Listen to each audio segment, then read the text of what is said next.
کیا تم دیکھ نہیں رہے ابن ولید چپ سا ہو گیا ہے؟ ایک سالار اپنے ساتھی سے کہہ رہا تھا، خدا کی قسم میں نہیں مانوں گا کہ ابن ولید تھک گیا ہے یا مسلسل مارکوں سے اکتا گیا ہے، اور میں یہ بھی نہیں مانوں گا کہ ابن ولید ڈر گیا ہے کہ وہ اپنے مستقر سے اتنی دور دشمن کے ملک میں آ گیا ہے۔ دوسرے سالار نے کہا، لیکن میں اسے کسی سوچ میں ڈوبا ہوا ضرور دیکھ رہا ہوں۔ ہاں، وہ کچھ اور سوچ رہا ہے۔ پوچھ نہ لیں، ہم نہیں پوچھیں گے تو اور کون پوچھے گا؟ خالد رضی اللہ عنہ سوچ میں ڈوب ہی جایا کرتے تھے۔ یہ ایک مارکے کی فراغت کے بعد اگلے مارکے کی سوچ ہوتی تھی۔ وہ سوچ سمجھ کر اور تمام تر دماغی قوتوں کو بروئے کار لا کر لڑا کرتے تھے۔ دشمن کے پاس بے پناہ جنگی قوت تھی۔ وہ گہری سوچ کے بغیر اپنی فوج کی برتری اور افراد کے بلبوتے پر بھی لڑ سکتا تھا۔ مسلمان ایسا خطرہ مول نہیں لے سکتے تھے۔ ان کی تعداد کسی بھی مارکے میں 18,000 سے زیادہ نہیں تھی۔ ان کی تعداد 15 اور 18,000 کے درمیان رہتی تھی۔ ایک ایک مجاہد کا مقابلہ 3 سے 6 کفار سے ہوتا تھا، لہٰذا انہیں عقل اور ہوش مندی کی جنگ لڑنی پڑتی تھی۔ ایسی عقل اور ہوش مندی میں خالد رضی اللہ عنہ کا کوئی ثانی نہ تھا۔ انہی اوصاف کی بدولت رسول اکرم صلی اللہ علیہ وآلہ وسلم نے انہیں اللہ کی تلوار کہا تھا۔ جذبہ تو خالد رضی اللہ عنہ میں تھا ہی، لیکن انہیں دماغ زیادہ لڑانا پڑتا تھا۔ ہر مارکے سے پہلے خالد رضی اللہ عنہ جاسوسوں سے دشمن کی کیفیت اور اس کی زمین اور نفری وغیرہ کی تفصیلات معلوم کر کے گہری سوچ میں ڈوب جاتے، پھر اپنے سالاروں سے صلاح و مشورہ کرتے، لیکن فراس کی جنگ کے بعد ان پر ایسی خاموشی طاری ہو گئی تھی جو کچھ اور ہی قسم کی تھی۔ ان کی اس خاموشی کو دیکھ کر ان کے سالار کچھ پریشان ہو رہے تھے۔ یہ فراس سے ہیرا کی طرف کوچ 25 ذی-القعدہ 12 ہجری سے 2 روز پہلے کا واقعہ ہے۔ 3-4 سالار خالد رضی اللہ عنہ کے خیمے میں جا بیٹھے۔ سالار قعقاع بن عمر نے کہا، ابن ولید، خدا کی قسم جس سوچ میں تو ڈوبا ہوا ہے اس کا تعلق کسی لڑائی سے نہیں۔ ہم ایک ہی منزل کے مسافر ہیں، تجھے اکیلا پریشان نہیں ہونے دیں گے۔ خالد رضی اللہ عنہ نے سب کی طرف دیکھا اور کہا، ابن عمر ٹھیک کہتا ہے، میں جس سوچ میں پڑا ہوا ہوں اس کا تعلق کسی لڑائی کے ساتھ نہیں۔ ایک اور سالار نے کہا، کچھ ہمیں بھی بتا ابن ولید، خدا کی قسم تو پسند نہیں کرے گا کہ ہم سب تجھے دیکھ دیکھ کر پریشان ہوتے رہیں۔ خالد رضی اللہ عنہ نے کہا، نہیں پسند کروں گا۔ تم میں سے کوئی بھی پریشان ہوگا تو مجھے ناپسند ہوگا۔ میں کسی لڑائی کے لیے کبھی پریشان نہیں ہوا۔ 3 دشمن کی فوجیں مل کر ہمارے خلاف آئیں، میں پریشان نہیں ہوا۔ میں نے خلیفۃ المسلمین کی خلاف ورزی کرتے ہوئے رومیوں کو جا للکارا۔ میں نے ایک خطرہ مول لیا تھا، میں پریشان نہیں ہوا۔ مجھے ہر میدان میں اور ہر مشکل میں اللہ نے روشنی دکھائی ہے، اور تمہیں اللہ نے ہمت دی ہے کہ تم اتنے جری دشمن پر غالب آئے ہو۔ اب میری پریشانی یہ ہے کہ میں فریضہ حج ادا کرنا چاہتا ہوں، لیکن تم دیکھ رہے ہو کہ میں کہاں ہوں اور میری ذمہ داریاں کیا ہیں۔ کیا میں اس فرض کو چھوڑ کر حج کا فرض ادا کر سکتا ہوں؟ نہیں کر سکتا میرے رفیقو، لیکن میرا دل میرے قابو سے باہر ہے۔ خدا کی قسم یہ میری روح کی آواز ہے کہ ولید کے بیٹے، کیا تجھے یقین ہے کہ تو اگلے حج تک زندہ رہے گا؟ مجھے یقین نہیں میرے رفیقو۔ ہم نے جن 2 دشمنوں کو شکستیں دی ہیں ان کی جنگی طاقت تم نے دیکھ لی ہے، اور تم نے یہ بھی دیکھ لیا ہے کہ تمام قبیلے فوراً ان سے جا ملتے ہیں۔ میں محسوس کر رہا ہوں کہ میری زندگی چند روزہ رہ گئی ہے، اور میرے دوستو میں کچھ بھی نہیں، تم کچھ بھی نہیں، صرف اللہ ہے جو ہمارے سینوں میں ہے، وہی سب کچھ ہے۔ پھر میں کیوں نہ اس کے حضور اس کے عظیم گھر میں جا کر سجدہ کروں؟ کیا تم مجھے اجازت دو گے کہ میں اپنی طرف سے، تم سب کی طرف سے اور ہر ایک مجاہد کی طرف سے خانہ کعبہ جا کر اللہ کے حضور شکر ادا کروں؟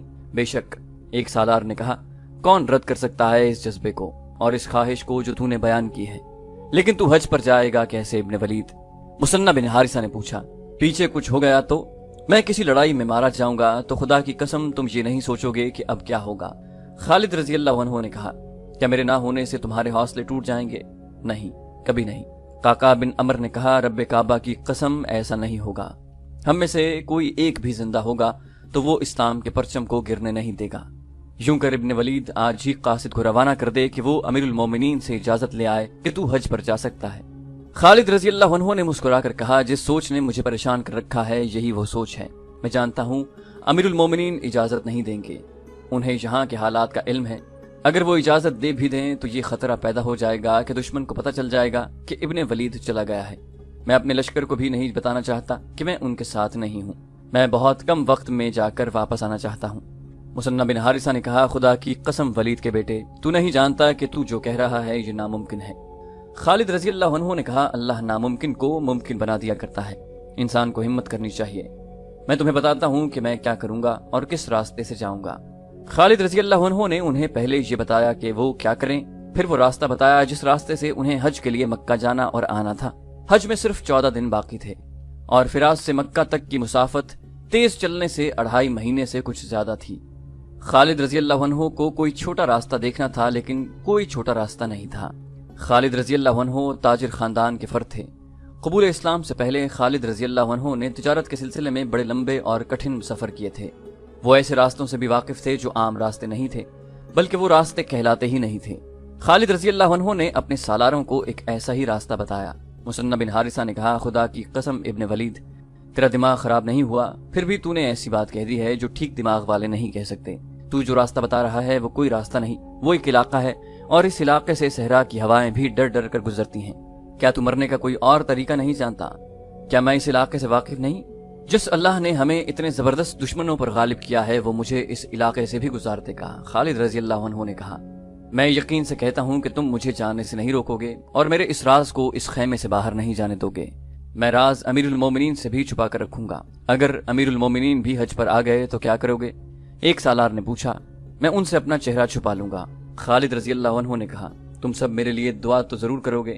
میں وعدہ کرتا ہوں کہ میں اس طرح تم سے آ ملوں گا کہ تم کہو گے کہ یہ شخص راستے سے واپس آ گیا ہے۔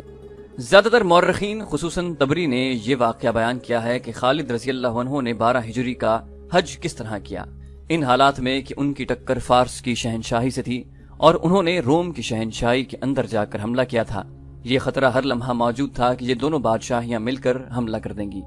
اس خطرے کے پیش نظر خالد رضی اللہ عنہ وہاں سے غیر حاضر نہیں ہو سکتے تھے، لیکن حج کا عزم اتنا پکا اور خواہش اتنی شدید تھی کہ وہ اسے دبا نہ سکے۔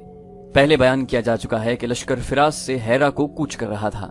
خالد رضی اللہ عنہ نے لشکر کو 3 حصوں میں تقسیم کیا۔ ایک حصہ ہراول تھا، دوسرا اس کے پیچھے اور تیسرا حصہ عقب میں تھا۔ خالد رضی اللہ عنہ نے خاص طور پر اعلان کرایا کہ وہ عقب کے ساتھ ہوں گے۔ لشکر کو ہیرا تک پہنچنے کی کوئی جلدی نہیں تھی۔ تیز کوچ اس صورت میں کیا جاتا تھا جب کہیں حملہ کرنا ہوتا یا جب اطلاع ملتی تھی کہ فلاں جگہ دشمن حملے کی تیاری کر رہا ہے۔ اب ایسی صورت نہیں تھی۔ لشکر کے کوچ کی رفتار تیز نہ کرنے کی ایک وجہ تو یہ تھی کہ یہ کوچ میدان جنگ کی طرف نہیں بلکہ اپنے مفتوحہ شہر کی طرف ہو رہا تھا۔ دوسری وجہ یہ تھی کہ مجاہدین متواتر لڑائیاں لڑتے اور پیش قدمی کرتے چلے آ رہے تھے۔ ان کے جسم شل ہو چکے تھے۔ خالد رضی اللہ عنہ نے کوچ معمولی رفتار سے کرنے کا حکم اور ایک اور وجہ سے بھی دیا۔ اس کی وجہ 3 سالاروں اور خالد رضی اللہ عنہ کے چند ایک ساتھیوں کے سوا کسی کو علم نہ تھا۔ وہ وجہ یہ تھی کہ خالد رضی اللہ عنہ کو کوچ کے دوران لشکر کے عقبی حصے سے کھسک جانا تھا اور ایک گمنام راستے سے مکہ کو روانہ ہونا تھا۔ لشکر 31 جنوری 634 عیسوی کے روز چل پڑا۔ تاریخ میں اس مقام کا پتہ نہیں ملتا جہاں لشکر نے پہلا پڑاؤ کیا۔ رات کو جب لشکر گہری نیند سو گیا تو خالد رضی اللہ عنہ اپنے چند ایک ساتھیوں کے ساتھ خیمہ گاہ سے نکلے اور غائب ہو گئے۔ کسی بھی مورخ نے ان کے ساتھیوں کے نام نہیں لکھے جو ان کے ساتھ حج کرنے گئے تھے۔ خالد رضی اللہ عنہ اور ان کے ساتھی اونٹوں پر سوار تھے۔ جس علاقے میں سے انہیں گزرنا تھا وہاں سے صرف اونٹ ہی گزر سکتا تھا، گھوڑا بھی جواب دے جاتا تھا۔ صحراؤں میں بعض علاقے بے حد دشوار ہوتے ہیں، مسافر ادھر سے گزرنے کی جرت نہیں کرتے تھے۔ صحرائی قزاق اور بڑے پیمانے پر رہزنی کرنے والے انہی علاقوں میں رہتے تھے اور لوٹ مار کا مال وہیں رکھتے تھے۔ ان میں کچھ علاقے ایسے خوفناک تھے کہ قزاق اور رہزن بھی ان میں داخل ہونے کی جرت نہیں کرتے تھے۔ اس دور میں صحرا کے جس علاقے کو دشوار گزار اور خطرناک کہنا ہوتا تھا تو کہا جاتا تھا کہ وہاں تو ڈاکو اور رہزن بھی نہیں جاتے۔ خالد رضی اللہ عنہ نے مکہ تک جلدی پہنچنے کا جو راستہ اختیار کیا تھا وہ ایسا ہی تھا جہاں ڈاکو اور رہزن بھی نہیں جاتے تھے۔ اتنے خطرناک اور وسیع علاقے سے زندہ گزر جانا ایک کارنامہ تھا، لیکن خالد رضی اللہ عنہ دنوں کی مسافت منٹوں میں طے کرنے کی کوشش میں تھے۔ انہیں صرف یہ سہولت حاصل تھی کہ موسم سردیوں کا تھا، لیکن سینکڑوں میلوں تک پانی کا نام و نشان نہ تھا۔ اس علاقے میں ایک اور خطرہ ریت اور مٹی کے ان ٹیلوں کا تھا جن کی شکلیں عجیب و غریب تھیں۔ یہ کئی میل وسیع نشیب میں کھڑے تھے، بعض چٹانوں کی طرح چوڑے تھے، بعض گول اور بعض ستونوں کی طرح اوپر کو اٹھے ہوئے تھے۔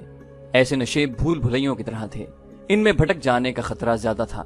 گھوم پھر کر انسان وہیں کا وہیں رہتا تھا اور سمجھتا تھا کہ وہ بہت فاصلہ طے کر آیا ہے، حتیٰ کہ وہ ایک جگہ ہی چلتا اور مڑتا اور تھک کر چور ہو جاتا۔ پانی پی پی کر پانی کا ذخیرہ بھی وہیں ختم ہو جاتا۔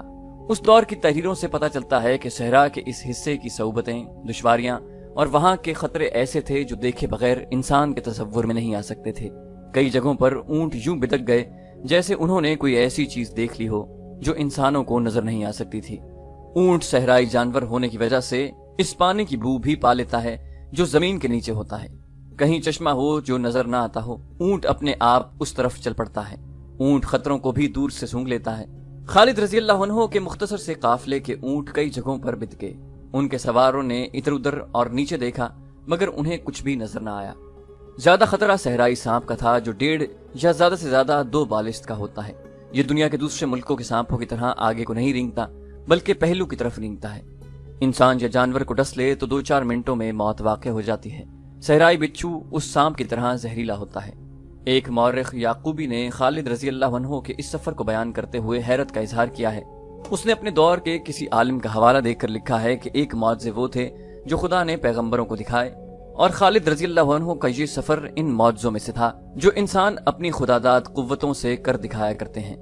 خالد رضی اللہ عنہ اپنے ساتھیوں سمیت بر وقت مکہ پہنچ گئے۔ انہیں اس خبر نے پریشان کر دیا کہ خلیفۃ المسلمین ابو بکر صدیق رضی اللہ عنہ بھی فرائض حج کی ادائیگی کے لیے آئے ہوئے ہیں۔ خالد رضی اللہ عنہ نے سنت کے مطابق اپنا سر استرے سے منڈوایا۔ انہوں نے اپنے ساتھیوں سے کہا کہ وہ اپنے چہرے چھپا کر رکھیں تاکہ انہیں کوئی پہچان نہ سکے۔ فریضہ حج ادا کر کے خالد رضی اللہ عنہ نے بڑی تیزی سے پانی اور دیگر زاد راہ اکٹھا کیا اور واپسی کے سفر کو روانہ ہو گئے۔ یوں کہنا غلط نہ ہوگا کہ وہ ایک بار پھر موت کی وادی میں داخل ہو گئے۔ تمام مورخ متفقہ طور پر لکھتے ہیں کہ خالد رضی اللہ عنہ اس وقت ہیرا پہنچے جب فراز سے چلا ہوا ان کا لشکر ہیرا میں داخل ہو رہا تھا۔ لشکر کا عقبی حصہ جس کے ساتھ خالد رضی اللہ عنہ کو ہونا چاہیے تھا وہ ابھی ہیرا سے کچھ دور تھا۔ خالد رضی اللہ عنہ خاموشی سے عقبی حصے سے جا ملے اور ہیرا میں اس انداز سے داخل ہوئے جیسے وہ فراز سے آ رہے ہوں۔ مورخوں نے لکھا ہے کہ لشکر نے جب دیکھا کہ ان کے سالار اعلیٰ خالد رضی اللہ عنہ اور چند اور افراد کے سر استرے سے صاف کیے ہوئے ہیں تو لشکر میں چہ میں گویاں ہونے لگیں، لیکن سر منڈوانا کوئی عجیب چیز نہیں تھی۔ اگر لشکر کو خالد رضی اللہ عنہ خود بھی بتاتے کہ وہ حج کر کے آئے ہیں تو کوئی بھی یقین نہ کرتا۔ مشہور مورخ طبری نے لکھا ہے کہ خالد رضی اللہ عنہ مطمئن تھے کہ انہیں مکہ میں کسی نے پہچانا نہیں۔ 4 مہینے گزر گئے۔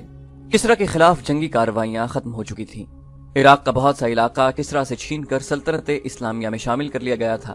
کسرا کی جنگی طاقت کا دم خم توڑ دیا گیا تھا۔ آتش پرست فارسیوں کی دھونس اور دھاندلی ختم ہو چکی تھی۔ یہ خطرہ اگر ہمیشہ کے لیے نہیں تو بڑی لمبی مدت کے لیے ختم ہو گیا تھا کہ فارس کی جنگی طاقت حملہ کر کے مسلمانوں کو کچل ڈالے گی۔ فارس آتش پرستوں کے نام پر جرنیل، قارن، ہرمز، بہمن جازویا، اندرزگر، روزبا اور زرمہر اور دوسرے جن کی جنگی اہلیت اور دہشت مشہور تھی، خالد رضی اللہ عنہ اور ان کے مجاہدین کے ہاتھوں مختلف مارکوں میں مارے گئے تھے۔ ان جیسے جرنیل پیدا کرنے کے لیے بڑی لمبی مدت درکار تھی۔ اب تو پورے عراق میں اور مدائن کے محلات کے اندر بھی مسلمانوں کی دھاک بیٹھ گئی تھی، جنہیں ان محلات میں عرب کے بدو اور ڈاکو کہا گیا تھا۔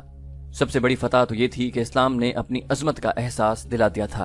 خالد رضی اللہ عنہ نے ہیرا میں 4 مہینے گزار کر اپنے لشکر کو آرام کرنے کی مہلت دی اور اس خیال سے جنگی تربیت بھی جاری رکھی کہ مجاہدین لشکر سست نہ ہو جائیں۔ اس کے علاوہ خالد رضی اللہ عنہ نے مفتوحہ علاقوں کا نظم و نسق اور محصولات کی وصولی کا نظام بھی بہتر بنایا۔ مئی 634 عیسوی کے آخری ہفتے میں خالد رضی اللہ عنہ کو امیر المومنین ابو بکر رضی اللہ عنہ کا خط ملا، جس کا پہلا فقرہ خالد رضی اللہ عنہ کے حج سے متعلق تھا، جس کے متعلق خالد رضی اللہ عنہ مطمئن تھے کہ امیر المومنین اس سے بے خبر ہیں۔ خط میں خالد رضی اللہ عنہ کے حج کا اشارہ کر کے صرف اتنا لکھا تھا، آئندہ ایسا نہ کرنا۔ باقی خط کا متن یہ تھا: بسم اللہ الرحمن الرحیم، عتیق بن ابو قحافہ کی طرف سے خالد بن ولید کے نام۔ یاد رہے کہ امیر المومنین ابو بکر صدیق رضی اللہ عنہ کہلاتے تھے، لیکن ان کا نام عبداللہ بن ابی قحافہ تھا اور عتیق ان کا لقب تھا جو انہیں رسول کریم صلی اللہ علیہ وآلہ وسلم نے عطا کیا تھا۔ السلام علیکم۔ تعریف اللہ کے لیے جس کے سوا کوئی معبود نہیں، درود و سلام محمد الرسول اللہ صلی اللہ علیہ وآلہ وسلم پر۔ ہیرا سے کوچ کرو اور شام سلطنت روما میں اس جگہ پہنچو جہاں اسلامی لشکر جمع ہے۔ لشکر اچھی حالت میں نہیں، مشکل میں ہے۔ میں اس تمام لشکر کا جو تم اپنے ساتھ لے جاؤ گے اور اس لشکر کا جس کی مدد کو تم جا رہے ہو سپہ سالار مقرر کرتا ہوں۔ رومیوں پر حملہ کرو۔ ابو عبیدہ اور اس کے ساتھ کے تمام سالار تمہارے ماتحت ہوں گے۔ ابو سلیمان، جو کہ خالد رضی اللہ عنہ کا دوسرا نام تھا، پختہ عزم لے کر پیش قدمی کرو۔ اللہ کی حمایت اور مدد سے اس مہم کو پورا کرو۔ اپنے لشکر کو جو اس وقت تمہارے پاس ہے 2 حصوں میں کر دو۔ ایک حصہ مثنہ بن حارثہ کے سپرد کر دو، ایک حصہ مثنہ بن حارثہ کے سپرد کر جاؤ۔ عراق کا سپہ سالار مثنہ بن حارثہ ہوگا۔ لشکر کا دوسرا حصہ اپنے ساتھ لے جاؤ۔ اللہ تمہیں فتح عطا فرمائے۔ اس کے بعد یہیں واپس آ جانا اور اس علاقے کے سپہ سالار تم ہوگے۔ تکبر نہ کرنا، تکبر اور غرور تمہیں دھوکہ دیں گے اور تم اللہ کے راستے سے بھٹک جاؤ گے۔ کوتاہی نہ ہو، رحمت و کرم اللہ کے ہاتھ میں ہے اور نیک اعمال کا صلہ اللہ ہی دیا کرتا ہے۔ خط پڑھتے ہی خالد رضی اللہ عنہ نے اپنے سالاروں کو بلایا اور کچھ کھسیانہ سا ہو کے انہیں بتایا کہ ان کے خفیہ حج کا حضرت ابوبکر صدیق رضی اللہ عنہ کو پتہ چل گیا ہے اور میں خوش ہوں اس پر کہ فراغت ختم ہو گئی ہے۔ خالد رضی اللہ عنہ نے کہا، ہم شام جا رہے ہیں۔ خالد رضی اللہ عنہ تو جیسے میدان جنگ کے لیے پیدا ہوئے تھے، قلعے اور شہر میں بیٹھنا انہیں پسند نہ تھا۔ انہوں نے سالاروں کو خط پڑھ کر سنایا اور تیاری کا حکم دیا۔ اس کے ساتھ ہی انہوں نے لشکر کو 2 حصوں میں تقسیم کیا۔ مورخوں نے لکھا ہے کہ خالد رضی اللہ عنہ نے تمام صحابہ کرام کو اپنے ساتھ رکھا۔ صحابہ کرام کو لشکر میں عزت و احترام کی نگاہ سے دیکھا جاتا ہے۔ ولید کے بیٹے مثنى بن حارثہ نے کہا، خدا کی قسم میں اس تقسیم پر راضی نہیں ہوں جو تو نے کی ہے۔ تو رسول اللہ صلی اللہ علیہ وآلہ وسلم کے تمام ساتھیوں کو اپنے ساتھ لے جا رہا ہے۔ صحابہ کرام کو بھی صحیح تقسیم کرو، آدھے صحابہ کرام تیرے ساتھ جائیں گے، آدھے میرے ساتھ رہیں گے۔ کیا تو نہیں جانتا کہ انہی کی بدولت اللہ ہمیں فتح عطا کرتا ہے؟ خالد رضی اللہ عنہ نے مسکرا کر صحابہ کرام کی تقسیم مثنى بن حارثہ کی خواہش کے مطابق کر دی اور اپنے لشکر کے سالاروں کو حکم دیا کہ جتنی جلدی ممکن ہو تیاری مکمل کریں، اور یہ نہ بھولنا کہ ہم اپنے ان بھائیوں کی مدد کو جا رہے ہیں جو وہاں مشکل میں پھنسے ہوئے ہیں۔ خالد رضی اللہ عنہ نے کہا، ضائع کرنے کے لیے ہمارے پاس ایک سانس جتنا وقت بھی نہیں۔ مسلمانوں کا وہ لشکر جو شام میں جا کر مشکل میں پھنس گیا تھا، وہ ایک سالار کی جلد بازی کا اور حالات کو قبل از وقت نہ سمجھ سکنے کا نتیجہ تھا۔ اس نے شام کے اندر جا کر رومیوں پر حملہ کرنے کی اجازت امیر المومنین سے اس طرح مانگی کہ جس طرح وہ خود آگے کے احوال و قوائف کو نہیں سمجھ سکا تھا، اسی طرح اس نے امیر المومنین کو بھی گمراہ کیا۔ امیر المومنین ابوبکر صدیق رضی اللہ عنہ دانشمند انسان تھے۔ انہوں نے اس سالار کو حملہ کرنے کی چھٹی نہ دی، بلکہ یہ لکھا، رومیوں سے ٹکر لینے کی خواہش میرے دل میں بھی ہے اور یہ ہماری دفاعی ضرورت بھی ہے۔ رومیوں کی جنگی طاقت کو اتنا کمزور کر دینا ضروری ہے کہ وہ اسلامی سلطنت کی طرف دیکھنے کی جرت نہ کر سکیں، لیکن ابھی ہم ان سے ٹکر نہیں لے سکتے۔ تم ان کے خلاف بڑے پیمانے کی جنگ نہ کرنا، محتاط ہو کر آگے بڑھنا تاکہ خطرہ زیادہ ہو تو پیچھے بھی ہٹ سکو۔ تم یہ جائزہ لینے کے لیے حملہ کرو کہ رومیوں کی فوج کس طرح لڑتی ہے اور اس کے سالار کیسے ہیں۔ امیر المومنین نے صاف الفاظ میں لکھا ہے کہ اپنے لشکر کو ایسی صورت میں نہ ڈالنا کہ پسپائی اختیار کرو اور تمہیں اپنے علاقے میں آ کر بھی پناہ نہ ملے۔ اس سالار کا نام بھی خالد تھا، خالد بن سعید، لیکن میدان جنگ میں خالد بن ولید رضی اللہ عنہ کی گرد پا کو بھی نہ پہنچ سکتے تھے۔ اسے جن دستوں کا سالار بنایا گیا تھا وہ سرحدی فرائض انجام دینے والے دستے تھے۔ ان میں لڑنے کی اہلیت تھی اور ان کا لڑنے کا جذبہ بھی تھا، لیکن انہیں جنگ کا ویسا تجربہ نہیں تھا جیسا خالد بن ولید رضی اللہ عنہ کے دستوں نے حاصل کر لیا تھا۔ امیر المومنین نے خالد بن سعید کو اپنی سرحدوں پر پہرا دینے کے لیے بھیجا تھا۔ ان دستوں کا ہیڈ کوارٹر تیما کے مقام پر بنایا گیا تھا۔ بعض مورخوں نے لکھا ہے کہ خالد رضی اللہ عنہ کے پے در پے کامیابیاں دیکھ کر خالد بن سعید کو خیال آیا کہ خالد رضی اللہ عنہ نے فارس کو شکستیں دی ہیں تو وہ رومیوں کو ایسی ہی شکستیں دے کر خالد رضی اللہ عنہ کی طرح نام پیدا کرے۔ ابن حشام اور ایک یورپی مورخ ہنری اسمتھ نے بھی یہ لکھا ہے کہ خلیفۃ المسلمین خالد بن سعید کی قیادت اور صلاحیتوں سے واقف تھے، اسی لیے انہوں نے اس سالار کو بڑی جنگوں سے دور رکھا تھا، لیکن وہ اس کی باتوں میں آ گئے۔ خالد رضی اللہ عنہ نے بھی فراس کے مقام پر رومیوں سے ٹکر لی تھی، لیکن سرحد پر مار کا لڑا تھا۔ انہوں نے آگے جانے کی غلطی نہیں کی تھی۔ خالد بن سعید نے امیر المومنین کا جواب ملتے ہی اپنے دستوں کو کوچ کا حکم دیا اور شام کی سرحد میں داخل ہو گئے۔ اس وقت شام میں ہرقل رومی حکمران تھا۔ اسے جنگوں کا بہت تجربہ تھا۔ رومیوں کی اپنی جنگی تاریخ اور روایات تھیں۔ وہ اپنی فوج کو انہی کے مطابق ٹریننگ دیتے تھے۔ یہ تقریباً انہی دنوں کا واقعہ ہے جب خالد رضی اللہ عنہ فراس کے مقام پر رومیوں، فارسیوں اور عیسائیوں کے متحدہ لشکر کے خلاف لڑے اور انہیں شکست دی۔ اس سے رومی محتاط، مستعد اور چوکس ہو گئے تھے۔ انہوں نے اپنی فوج کو ہر لمحہ تیار رہنے کا حکم دے رکھا تھا۔